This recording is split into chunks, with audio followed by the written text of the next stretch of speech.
Olá pessoal, bem-vindos todos novamente ao nosso Arrase no Enem. É o Arrase no Enem trabalhando com vocês a boa perspectiva da redação. E o cuidado especial que nós precisamos ter, sim, com cada parte, com cada competência do texto. Nós já trabalhamos até aqui redações de maneira geral, o guia do participante, né? Aquela nossa sugestão velha e boa. Olha, tenha impresso ou tenha baixado aí no seu computador o guia e vai fazendo suas inferências, suas anotações, isso aí é importantíssimo, né? E o nosso propósito aqui com as aulas separadinhas em cada competência é justamente para que você possa entender e atribuir o valor devido a cada uma delas, né?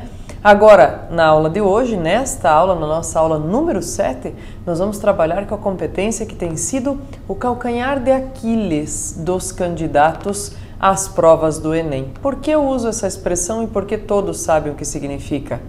Ah, verdade, porque calcanhar de Aquiles significa a parte fraca, a parte mais frágil, o ponto fraco de alguém em algum propósito. E o ponto fraco, por extensão, dos candidatos na redação do Enem tem sido, gente, nas edições desde o começo, quando se começou a pedir proposta de intervenção, que já faz algum tempo sim, tem sido essa tal proposta. Então, a aula de hoje nós reservamos simplesmente essa aulinha número 7 para conversar sobre as propostas de intervenção possíveis para cada tema, ok? Tá convidado, hein? Vamos lá? Caderninho do lado? Não pegou ainda? Pega lá, me para aí e vamos conversar e anotar. Você vai sair com um desenho bem bonito aqui para saber reprisar de maneira específica para cada tema e para o tema que cair no Enem no seu deste ano, ok? Então vamos lá. Tcharam! Nosso slide da redação, sempre bonito, chocante aí para acordar você, né? Dizer, ei, psh, psh, acorda, fica comigo aí. E aí, nós vamos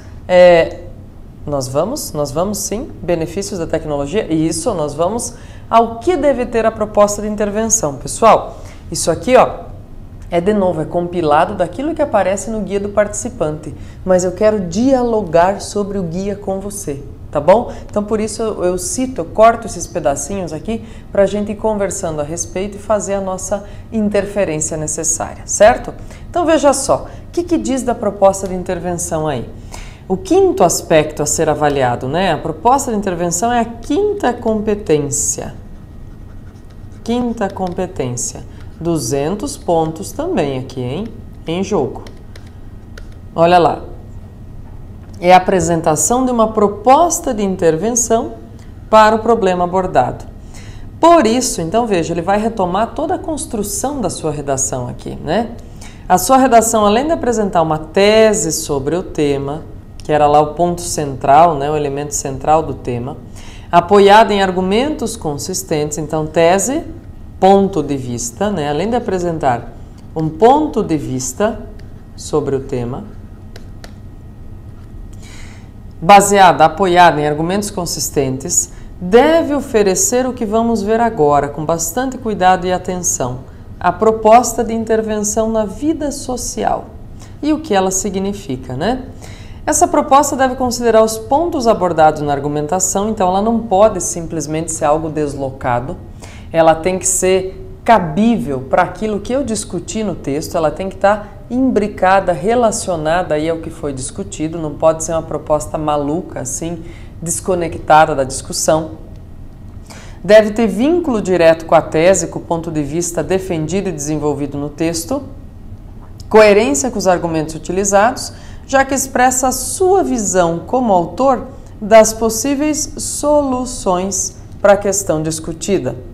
Ela precisa ser detalhada de modo a permitir ao leitor o julgamento sobre sua execuibilidade. Quer dizer, primeira pergunta, pessoal, que tem que se fazer na hora que se lê um texto Enem, procurando proposta de intervenção.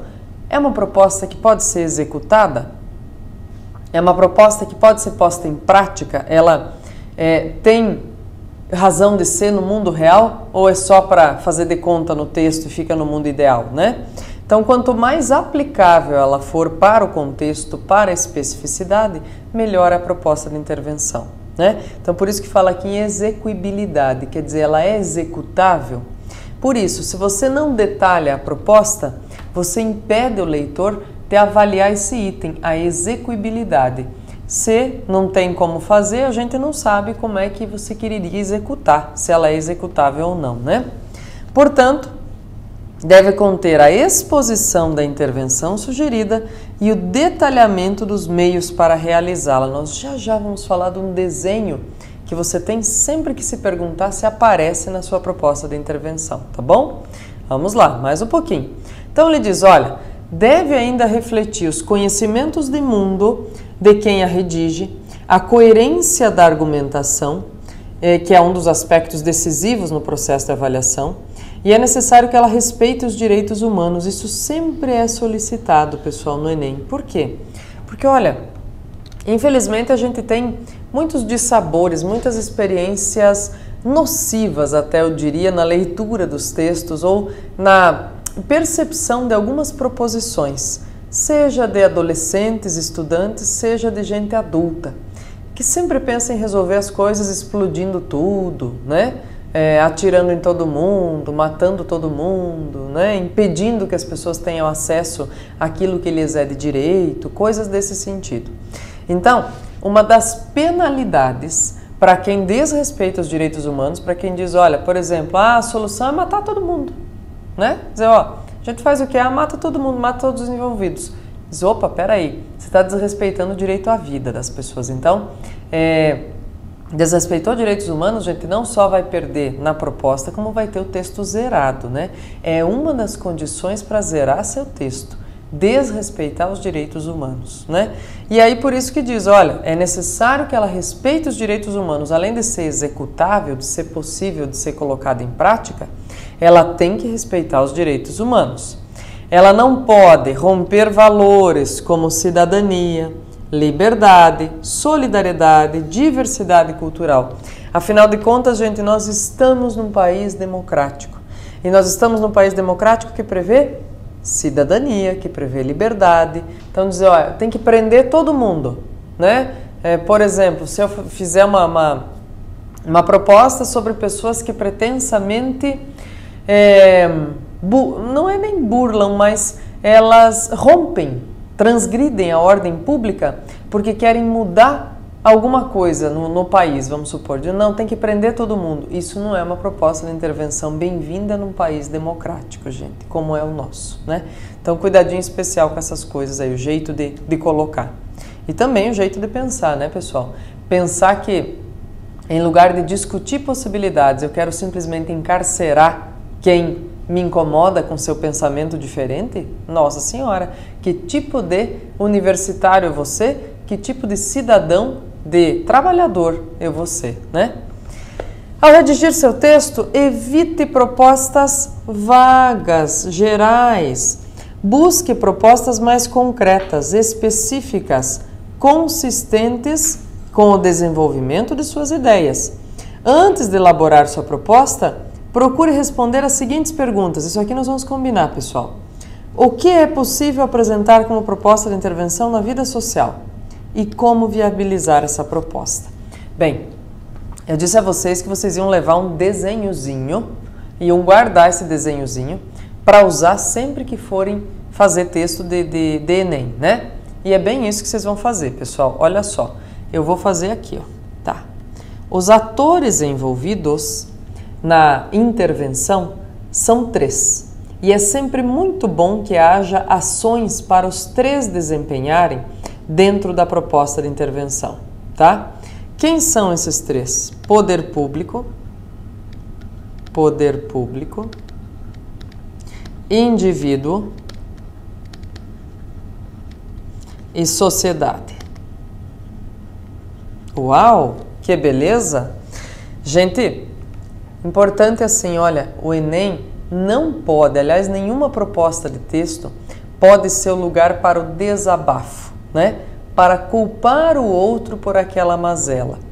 Então, o Enem também tem os temas, quaisquer que sejam apresentados, gente, eles não podem servir simplesmente para a gente dizer que a culpa é de alguém, seja ela do governo, da família, de quem quer que seja.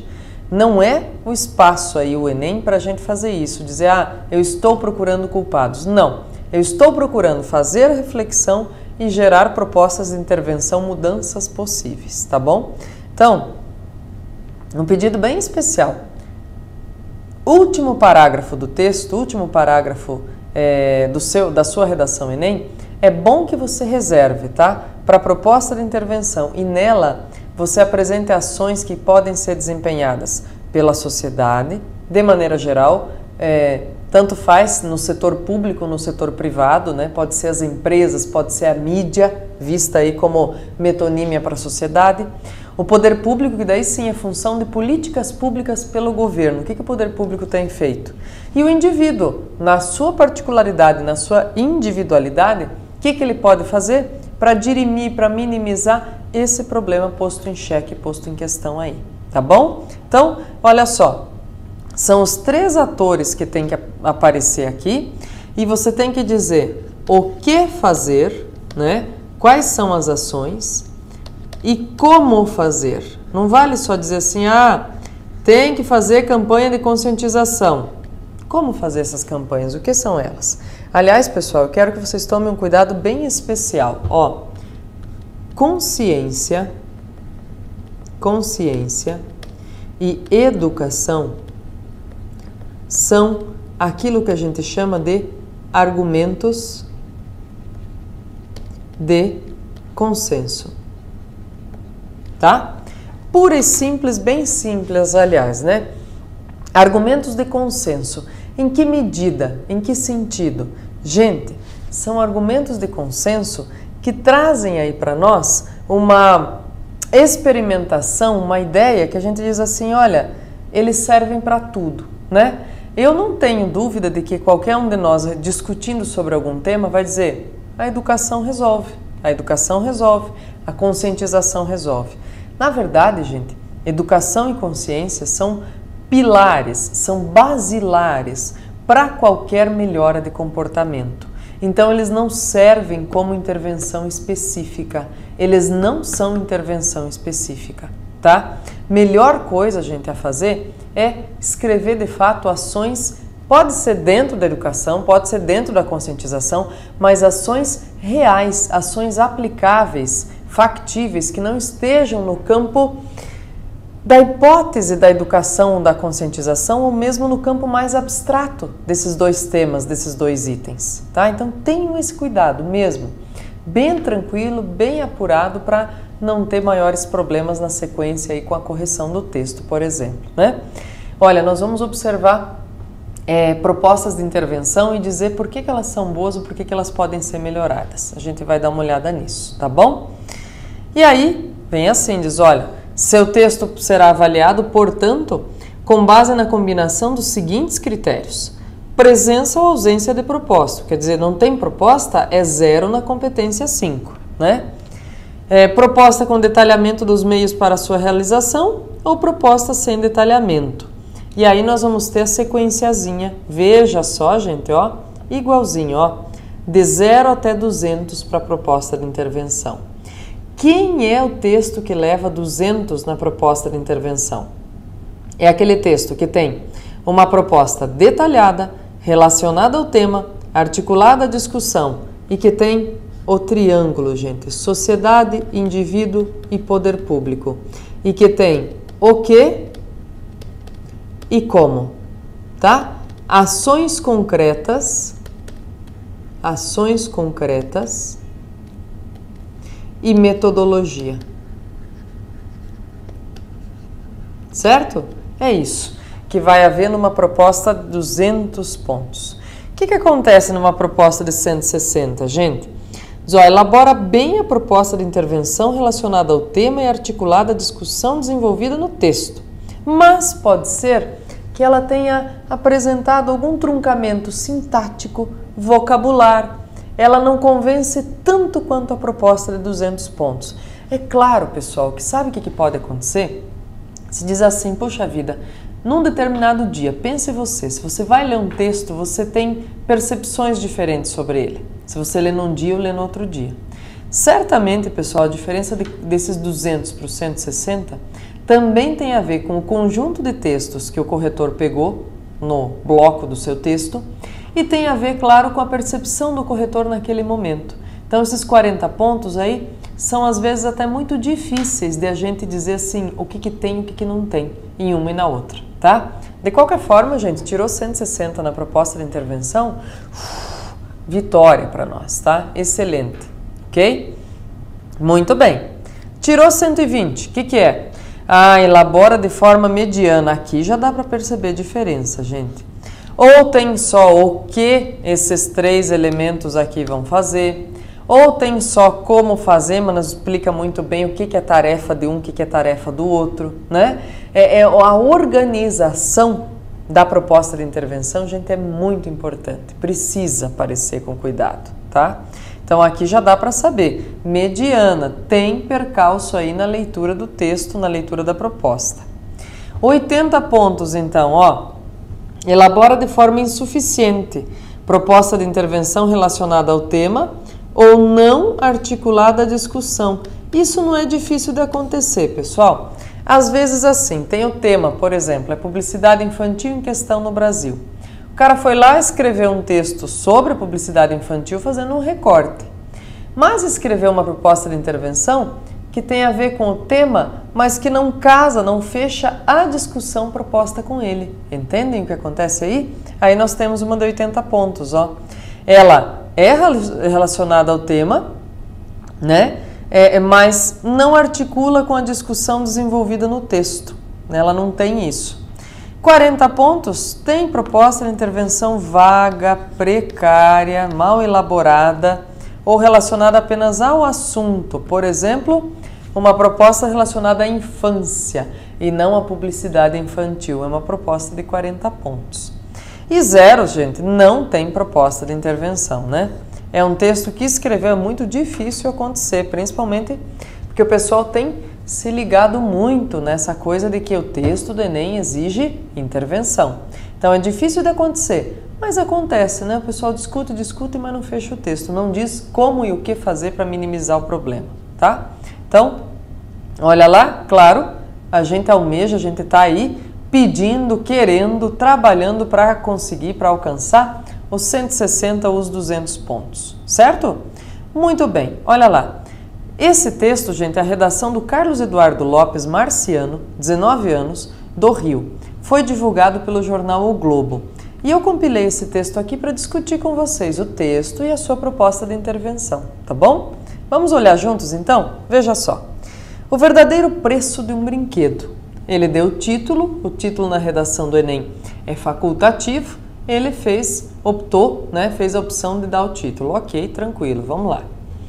É comum vermos comerciais direcionados ao público infantil, com a existência de personagens famosos, músicas para crianças e parques temáticos. A indústria de produtos destinados a essa faixa etária cresce de forma nunca vista antes.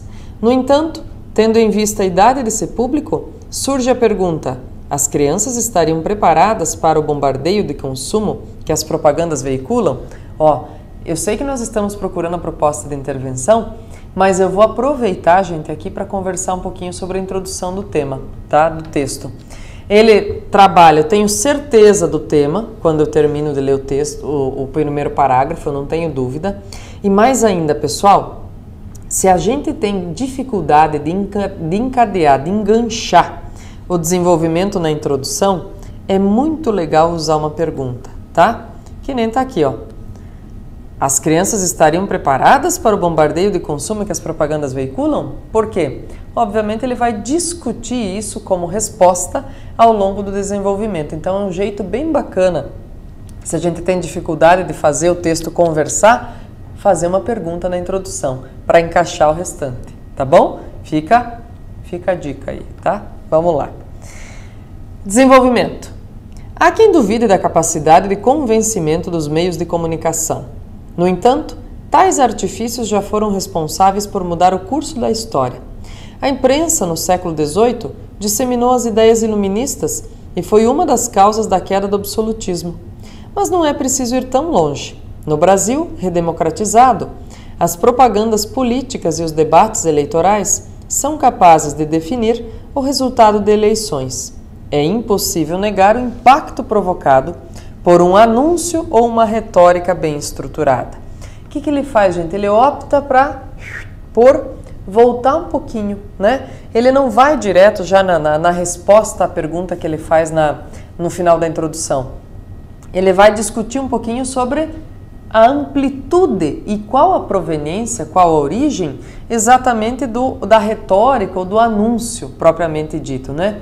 Ele vai incursionar na mídia e aí ele retoma, vejam, ele não faz um parágrafo inteiro sobre mídia, ele fala de ideais de mídia e tudo mais, mas depois ele diz, não é preciso ir tão longe. No Brasil redemocratizado, as propagandas políticas são capazes de definir o resultado de eleições e é impossível negar o impacto provocado por um anúncio ou uma retórica bem estruturada. Aqui ele já diz por que ele considera que a mídia, que a propaganda tem uma importância tão grande na tomada de decisões. Aí vem, obviamente, a força do argumento. Segundo parágrafo da argumentação, o que ele faz, gente? O problema surge quando tal discurso é direcionado ao público infantil. Comerciais para essa faixa etária seguem um certo padrão. Enfeitados por músicas temáticas, as cenas mostram crianças em grupo utilizando o produto em questão. Tal manobra de marketing acaba transmitindo a mensagem de que a aceitação em seu grupo de amigos está condicionada ao fato dela possuir ou não os mesmos brinquedos que seus colegas. Aqui, gente, um deslize é de ela, né? Esse ela é sujeito do possuir, então eu não posso ter contração com a preposição, tá bom? Uma estratégia como essa gera um ciclo interminável de consumo que abusa da pouca capacidade de discernimento infantil. Então vejam, vamos lá. O que ele fez aí? Começou apresentando o tema, fazendo a pergunta para enroscar o desenvolvimento na introdução. Começou com um desenvolvimento mais amplo, mais abrangente para chegar no anúncio e chegou, de fato, à discussão do tema a partir do anúncio. Quando tal discurso, qual discurso? O discurso do parágrafo anterior, essa retórica, esse anúncio, essas propagandas. Olha lá. Fica clara, portanto, a necessidade de uma ampliação da legislação atual a fim de limitar, como já acontece em países como o Canadá e a Noruega, a propaganda para esse público, visando a proibição de técnicas abusivas e inadequadas. Além disso, é preciso focar na conscientização dessa faixa etária em escolas, com professores que abordem esse assunto de forma compreensível e responsável. Só assim, construiremos um sistema que, ao mesmo tempo, consiga vender seus produtos sem obter vantagem abusiva da ingenuidade infantil. Proposta de intervenção, gente. Vamos lá, vamos detalhar o triângulo aí? Olha só, detalhe comigo, vamos ver qual é o triângulo. A necessidade de uma ampliação da legislação. Quem é responsável por isso? Poder público, né? Ok. Como fazer isso? Fazer isso a exemplo, né? Se espelhar no que acontece no Canadá e na Noruega. Como que acontece lá? A propaganda para esse público tem proibição de técnicas abusivas. Legal, amarrei essa parte. A outra parte, olha que legal aqui a conjunção, Eu disse tudo isso, mas além disso, o que tem? A conscientização da faixa etária. Mas vejam aqui, gente, se ele só dissesse conscientização da faixa etária, seria uma pobreza na conclusão, seria uma pobreza na intervenção e nós teríamos aí um argumento de consenso, daqueles que eu disse para vocês que acontece o quê? Tem que ficar em segundo plano porque ele não é específico, né? Eu preciso de ações específicas para o meu texto. E aí o que acontece? Ele desdobra e fala conscientização fazendo o quê? Em escolas. Escolas é o quê? Sociedade, né? A sociedade e o indivíduo aqui, os indivíduos, que são os professores, estão com a atribuição conjunta aí, né? Que abordem esse assunto de forma compreensível e responsável. Só assim construiremos um sistema que, ao mesmo tempo, consiga vender seus produtos, sim, porque é importante dizer, né, gente? Olha, vender produto infantil Comercializar produtos, brinquedos para criança é uma fatia muito significativa da economia. Então não dá para demonizar também, dizer, olha, não tem que fazer isso, não tem que dar brinquedo para criança, não tem que comprar brinquedo. Isso é complicado. Mas ao mesmo tempo dizer, buscamos o equilíbrio, vender, mas a vantagem abusiva da ingenuidade infantil não pode ser uma prerrogativa para essa venda, né? Então isso é um problema que a gente precisa perceber com cuidado. Olha comigo o outro texto, gente, o texto 2 para essa competência, ó. É uma redação da Natália Cardoso, 19 anos, de São João do Meriti, divulgado pelo jornal O Globo, tá? Vê lá comigo, ó. Produtos e serviços são necessários a qualquer sociedade. Dentre eles estão serviços de planos de saúde, financiamento de moradias, compra de roupas e alimentos, entre outros elementos presentes no âmbito social. A publicidade e a propaganda exercem papel essencial na divulgação desses bens. No entanto, é preciso atenção por parte dos consumidores para analisar e selecionar que tipos de propagandas são fidedignas e, no caso da publicidade direcionada a crianças e adolescentes, essa medida nem sempre é possível. Tratou do tema já no primeiro parágrafo. Em um primeiro plano, é importante constatar que as crianças não possuem capacidade de analisar os prós e contras da compra de um produto. Nesse sentido, os elementos persuasivos da propaganda têm grande influência no pensamento dos indivíduos da primeira idade, já que personagens infantis, brinquedos e músicas conhecidas por eles estimulam uma ideia positiva sobre o produto ou serviço anunciado. Mas não é uma análise do mesmo, é uma análise dele. Vamos tirar o do mesmo aqui, tá?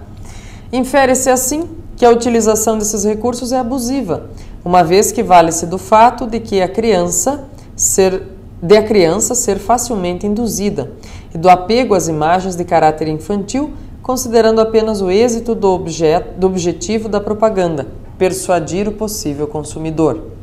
Além disso, observa-se que as ações do Conselho Nacional de Autorregulamentação Publicitária, o CONAR, são importantes, porém insuficientes nesse quesito. O CONAR busca, entre outros aspectos, impedir a veiculação de propagandas enganosas, porém respeita o uso da persuasão. Assim, ao longo dos anos, pode-se perceber que o CONAR não considera o apelo infantil abusivo e permitiu a transmissão de propagandas destinadas ao público infantil, já que essas permanecem na mídia. Diante desse raciocínio, é possível considerar a resolução do Conselho Nacional de Direitos da Criança e Adolescente, o CONANDA, válida e necessária para a contenção dos abusos propagandísticos evidenciados. Tendo em vista a realidade abusiva da propaganda infantil, olha lá, gente, é necessário que o CONAR e o CONANDA trabalhem juntos para providenciar uma análise ainda mais criteriosa dos anúncios publicitários dirigidos à primeira infância, a fim de verificar as técnicas de indução utilizadas. Ademais, a soma, de fatores, a família e o sistema educacional, veja, isso aqui tem a ver com o poder público, isso aqui tem a ver com o indivíduo e a sociedade, tá? Devem proporcionar às crianças uma educação relacionada a questões analíticas e argumentativas, para que já na adolescência possam distinguir de maneira cautelosa as intenções dos órgãos publicitários e a validez, das propagandas. Dessa forma, será possível conter os abusos e estabelecer justiça nesse contexto. Viram, gente? Os dois textos analisados apresentam uma proposta de intervenção que mobiliza o triângulozinho que eu disse para vocês desenharem, guardarem e usarem. Poder público, sociedade e indivíduo. E como isso pode ser feito? São parágrafos densos. Queremos os 200 pontos nessa competência? Vamos atrás. Que tal? Trabalhe aí no seu texto e dá um carinho especial para a competência 5 para, de fato, dizer sou merecedor dos 200 pontos porque trabalhei muito bem com o triângulo. Bom trabalho aí e arrase no Enem conosco!